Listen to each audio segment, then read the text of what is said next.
कौमी असम्बली में 18वीं तरमीम से मुताल्लिक़ ख्वाजा आसिफ की बात पर पीपल्स पार्टी के रुकन शहला रजा भड़क उठी। ऐवान ज़ेरी में इज़हार ख्याल करते हुए शहला रजा ने कहा कि सियासत करके 18वीं तरमीम की बात की जा रही है। सूबा सिंध तो एक मुल्क था, सिंध में ये सलाहियत है कि वो लोगों को अपने अंदर समो लेता है। हैरानी है कि किस तरह लोगों की भड़ास सामने आ रही है। सूबे के मालिक सिर्फ वहाँ के अवाम हैं। यहाँ पर सर इस पे अगर सियासत करके सूबों तक 18वीं तरमीम तक सिलेबस तक जाएंगे तो सबसे पहले मैं ये कहूँगी, और ये मैं बात करूँगी इसलिए कि सूबा सिंध जो है वो एक मुल्क था सर। पाकिस्तान भी जब बना है तो ये वाहिद सूबा है जिसके लोगों ने हाथ खोल कर मेरे आबाओ अजदाद को जो तर्क वतन करके आए थे उन्हें वापस नहीं जाना था।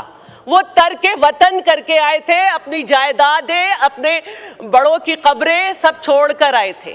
उन्होंने तर्क वतन किया था। इसीलिए जब उन्होंने तर्क वतन किया था तो दुनिया का जो इंटरनेशनली भी आप देखें, इसीलिए वो यहाँ पे जायदादों के मालिक हैं, यहाँ पे गवर्नमेंट के नौकर हैं, यहाँ की सियासत में हिस्सा लेते हैं। सूबा सिंध वाहिद सूबा है जिसने हर लोकल गवर्नमेंट का टेन्योर भी पूरा किया, जिसने नया कानून भी बनाया। मैं तो हैरान हूं कि लोगों के दिल की क्या क्या भड़ास सामने आ गई। भाई सूबे के मालिक अवाम है,